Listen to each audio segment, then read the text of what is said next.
A McKinsey revelava na sua revista trimestral que muitas vezes as iniciativas de mudança falham nas empresas e apresentava o número de 58%. Vimos num dos primeiros vídeos deste curso que, em alguns casos, os projetos falham ou são desafiados fortemente até 71% das vezes, o que mostra que introduzir mudança é muito difícil. É por isso que precisamos de saber porque é que as organizações têm dificuldade em mudar e mais, perceber como é que elas funcionam. E, ao contrário do que se pensa, que facilmente se diria que as organizações dependem cada vez mais da tecnologia, e é verdade, mas quando se fala em processos de mudança, dependem cada vez mais do agente humano, porque as pessoas cada vez têm mais liberdade de ação, de pensar, de agir e cada vez têm mais instrução e mais preparação. Por isso, as pessoas estão mais aptas do que nunca a facilitar ou a dificultar a mudança conforme se consideram bem geridas ou não e conforme consideram que o processo em causa é para o benefício de todos ou não. Por isso, os programas de mudança, sejam eles de que natureza for, terão que sempre ser feitos levando em conta o fator humano e prevendo o envolvimento ativo das pessoas.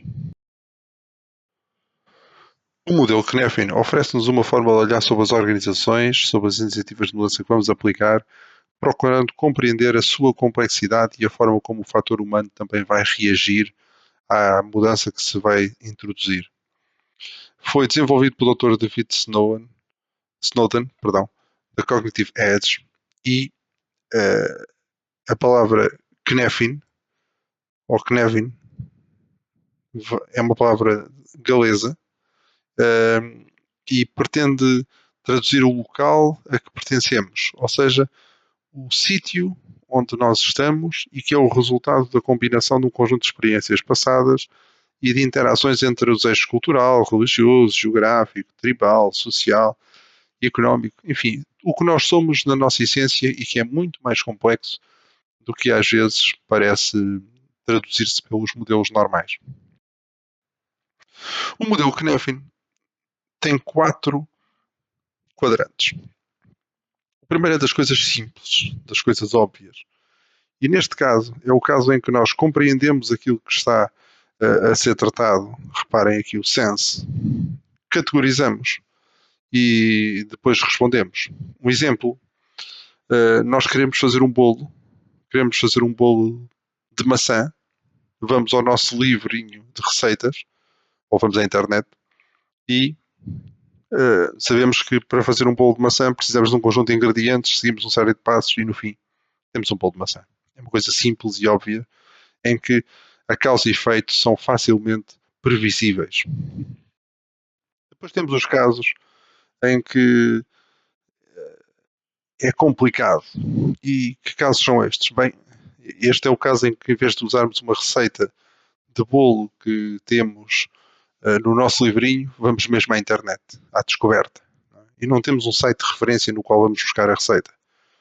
Bem, aí o que é que nós fazemos? Bem, quero fazer um bolo de maçã, vamos analisar as soluções que temos, eventualmente os 200 sites que aparecem a dizer-nos uma receita de bolo de maçã, e depois respondemos usando uma delas, mas sempre assim um bocadinho ainda a receio. São boas práticas, boas recomendações, mas temos que perceber se adaptam a nós. O terceiro caso é o mundo complicado. São as coisas complicadas. Quais é que são essas? São aquelas em que nós não sabemos a resposta. Então, o que nós vamos fazer é testar, vamos perceber qual é que foi a reação e depois vamos responder.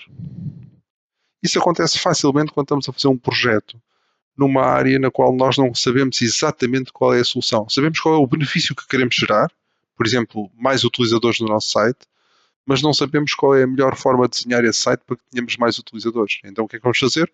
Vamos fazer um piloto, vamos fazer um teste, vamos fazer uma experiência, uma coisa simples, e essa coisa simples vai nos permitir perceber até que ponto estamos em linha ou não estamos, se agradam-nos às pessoas que estão a servir de teste ou não. E este é um método muito importante, porque quando não sabemos a solução, é muito melhor procurarmos fazer um teste, um piloto primeiro, do que fazer logo o investimento todo, comprar todo o equipamento, instalar tudo e depois no fim percebemos que a solução não era aquela. O quarto aspecto é o mundo caótico. É aquilo que normalmente está na guerra e também nos jogos, como o futebol ou outro jogo de equipa, em que há um plano, e já falamos sobre isso, não é? Mas quando colocamos o plano em prática, temos que perceber como é que o adversário está a reagir e só depois responder.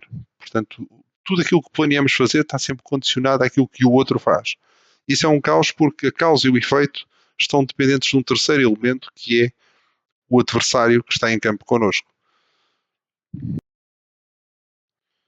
Os dois primeiros cenários remetem-nos para uma lógica em que nós fazemos o trabalho de forma tradicional, uma etapa após a outra, desde o início em que percebemos o que queremos até ao fim, que é o momento em que entregamos o resultado do nosso trabalho. Quando estamos em cenários mais complexos, necessitamos de um processo mais interativo.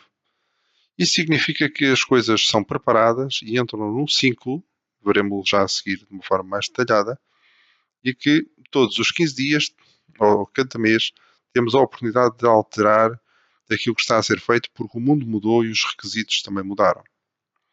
No fundo, e se quiséssemos ilustrar isso de uma forma gráfica, era como se o primeiro exemplo fosse esta linha vermelha, em que fazemos tudo de seguida, não há oscilações, mas muito provavelmente não vamos chegar àquilo que é o produto final desejado, esse aqui é representado na zona verde. Por outro lado, o segundo modelo é o modelo em que vamos, a cada quinzena ou a cada mês, como disse, fazendo correções de rumo e tentando perceber melhor aquilo que se pretende. É verdade que isso provoca por vezes algum retrabalho, algum caminho tortuoso, até por vezes, mas a grande vantagem é que quando chegamos ao fim do projeto conseguimos perceber exatamente aquilo que se pretendia e entregar aquilo que era pretendido. E isso é muito importante quando estamos a falar de projetos de inovação, onde quando estamos no ponto de partida não sabemos bem qual é o ponto de chegada. No fundo, o que temos, se quisermos representar de uma outra forma, é um ciclo onde a cada quinzena ou a cada mês vamos fazendo um processo de perceber o que é preciso, planear, executar, construir, testar, dar ao cliente para avaliar e esse ciclo repete-se e repete-se e repete-se. Para operacionalizar projetos destes de interação contínua, é muito importante usar quadros Kanban. A noção de quadro Kanban é um quadro visual que normalmente estaria na parede da sala, mas também pode ser suporte de computador, como é este o caso, e onde temos aquilo que é o ciclo das atividades. Por exemplo, nós temos aqui neste atividades propostas por iniciar em curso que aguardam feedback, que estão suspensas ou que estão concluídas. E teremos o nome das pessoas a que cada tarefa diz respeito colocado a alguns no quadro. Neste caso é esta bolinha que aparece aqui no canto.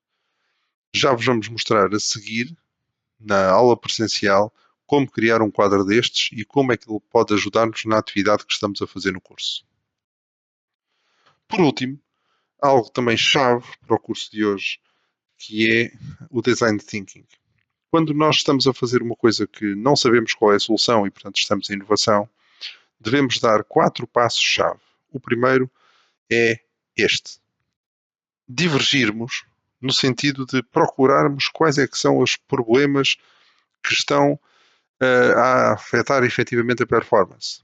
Estamos à procura de saber qual é que é a coisa certa, qual é que é o problema correto que temos. Não o sintoma, mas o problema. Então, primeiro, vamos tentar compreender isso através de pesquisa. Entrevistas, análise de documentação, o que for. Depois a seguir vamos convergir e tentar perceber qual é que é efetivamente o problema. É o momento em que analisamos a informação que foi recolhida.